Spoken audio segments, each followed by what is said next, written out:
ceux qui utilisent les recommandations de Battery Care Score pour améliorer la santé de leur batterie, ils arrivent à préserver 2% d'autonomie par an. On est encore sur les rencontres Flotte Auto à Paris, au Bourget. Une très belle édition, on l'a dit toute la journée.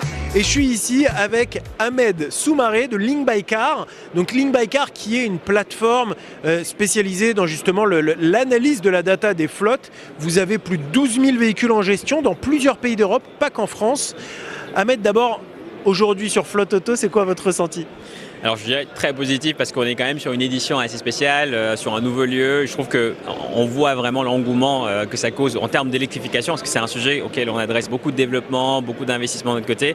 Et on voit aujourd'hui qu'il y a quand même une adéquation sur le marché entre la demande sur le marché, donc côté électrification, côté flotte, plus de flexibilité, plus de pilotage avec des outils donc, qui peuvent être à disposition et la data, et ce que vient nous proposer des solutions comme Link by Car.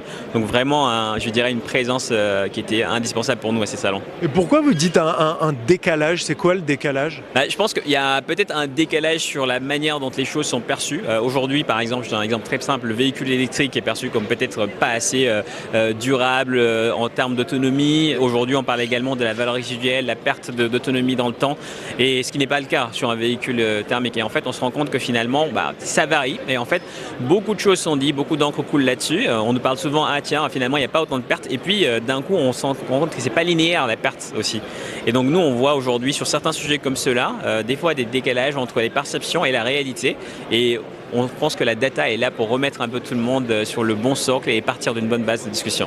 Alors justement, vous avez parlé là de valeur résiduelle des véhicules électriques, c'est un énorme sujet pour les gestionnaires de flotte. On leur dit il faut électrifier, passer à l'électrique, et ils ont peur sur leurs investissements de se dire est-ce que à la sortie on va s'en sortir sur la valeur résiduelle. Vous avez sorti quelque chose de très spécial, le Battery Care Score. Est-ce que vous pouvez nous en dire un peu plus là-dessus ? Bien sûr, j'irais même jusqu'à dire c'est un sujet pour les loueurs et les gestionnaires de flotte, parce que en réalité il faut qu'il y ait un lien, il faut que dans les deux cas ils arrivent à passer le sujet qui est quelque chose de rassurant créé pour les gestionnaires de flotte. Effectivement, ils doivent électrifier. Le Battery Care Score, c'est quelque chose qu'on a sorti pour justement apporter de la valeur.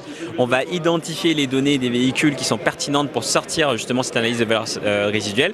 Et on a sorti aujourd'hui pour la première fois en Europe une analyse très très poussée des données de BMS, donc le Battery Management System, qui va analyser les comportements de recharge, analyser les comportements de conduite, donner ensuite à partir de là les facteurs qui viennent réellement baisser sa valeur. Facteurs de recharge rapide, combien de fois et à quelle fréquence, quel est l'impact sur le véhicule. Quand on recharge rapidement, enfin on fait beaucoup de recharge rapide, est-ce que ça casse vraiment la valeur résiduelle parce que ça casse la batterie ou pas ? Oui, forcément. Donc recharge rapide et en plus recharge rapide et recharge complète jusqu'à 100% d'autonomie, c'est un facteur qui impacte encore plus une batterie. Donc effectivement, c'est des choses qu'on constate, mais c'est surtout le cumul de plusieurs facteurs. On se rend compte finalement qu'ils viennent réellement dégrader une batterie plus rapidement qu'une autre. Et donc les chimies des batteries aussi, ça c'est un élément important. La plupart des gens pensent que les batteries sont les mêmes sur les voitures, et en fait non. On a plusieurs chimies, plusieurs architectures de batteries, et donc forcément certaines habitudes vont user certains types de batteries différemment. Et c'est là que finalement on se rend compte qu'avoir de la data et avoir un outil comme le Battery Care Score permet de rassurer non seulement les gestionnaires de flotte mais les loueurs, de les savoir en fait sur l'instant T, avoir la donnée qui permet de se projeter sur le futur, et c'est exactement ce qu'on fait. C'est donner une prédiction, une prévision du baisse de SOH, et surtout on fournit des recommandations. Parce que ce qu'il faut savoir, c'est que le SOH, ce que connaît tout le monde ici, donc c'est State of Health, c'est l'autonomie résiduelle d'une batterie, qui te dit combien j'ai d'autonomie, c'est comme le smartphone. Le SOH dit je perds de l'autonomie, le Battery Care Score dit pourquoi j'en perds et comment éviter d'en perdre avec des recommandations.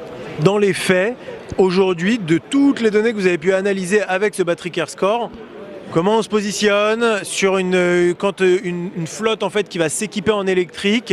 Est-ce qu'il y a d'énormes différences entre les marques, d'énormes différences entre les modèles? Et est-ce que vous pouvez nous donner quelques chiffres en termes de nombre d'années possibles, en termes de valeur résiduelle, etc. Alors je pense que là aujourd'hui, ce qui est vraiment important, c'est aussi, je reviens à la chimie de la batterie. Donc les marques de véhicules vont avoir plusieurs types de chimie de batterie, et donc c'est vraiment ça qui va être important. On va avoir une dégradation passive pour certaines chimies de batterie ou une dégradation active pour d'autres.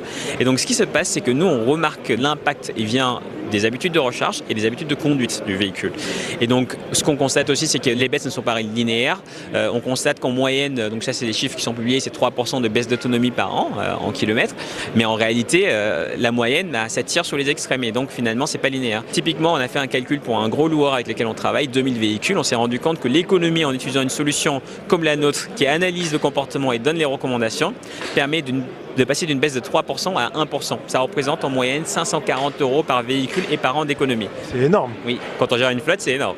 Mais ça, il faut vraiment faire changer les usages aux conducteurs, c'est-à-dire qu'il y a un vrai travail aussi derrière pédagogique auprès des collaborateurs. Alors, on constate qu'il y a un gap. Il y a un gap en fait entre je fournis l'électrification, donc j'accélère mon électrification, je fournis un véhicule électrique, et réellement l'éducation, la vulgarisation sur la manière d'entretenir ou de vraiment d'acquérir un véhicule électrique. Et ce qu'on a constaté, c'est que justement, quand on prend un véhicule électrique aujourd'hui, beaucoup de gens ne savent pas, donc particulier qui va l'avoir finalement, ne sait pas forcément quelles sont les habitudes de recharge à faire. Et donc, il y a des recommandations à avoir. Par exemple, je donne un exemple très concret sur ce qu'on appelle le deep discharge, c'est la décharge profonde d'une batterie. Continuer de rouler avec un véhicule en dessous de 20% d'autonomie pendant un certain temps, ça impacte la batterie. Et c'est des habitudes très simples du quotidien qui permettent justement d'améliorer la baisse de valeur résiduelle d'un véhicule électrique. Vous avez une moyenne de temps de vie d'une batterie ou pas qui a pu être déterminée à travers ce genre d'études? Alors aujourd'hui, non, on peut parler de moyenne, mais c'est vraiment très sensible parce qu'on n'a pas encore assez d'ancienneté sur l'historique des batteries aujourd'hui sur le marché pour pouvoir sortir ça. Par contre, ce qu'on constate, c'est qu'on voit une moyenne d'évolution de ceux qui utilisent nos recommandations.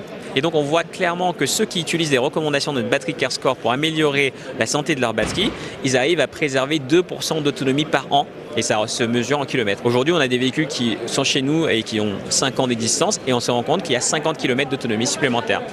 2% de plus par an économisé. Merci beaucoup, c'est très clair. Ahmed Soumaré, on vous reverra par contre parce qu'on voudra les chiffres à horizon 2 ans, 5 ans, 10 ans. On va suivre l'évolution grâce à ce fameux Battery CareScore de Link by Car. Merci Ahmed. Merci, avec plaisir. À bientôt.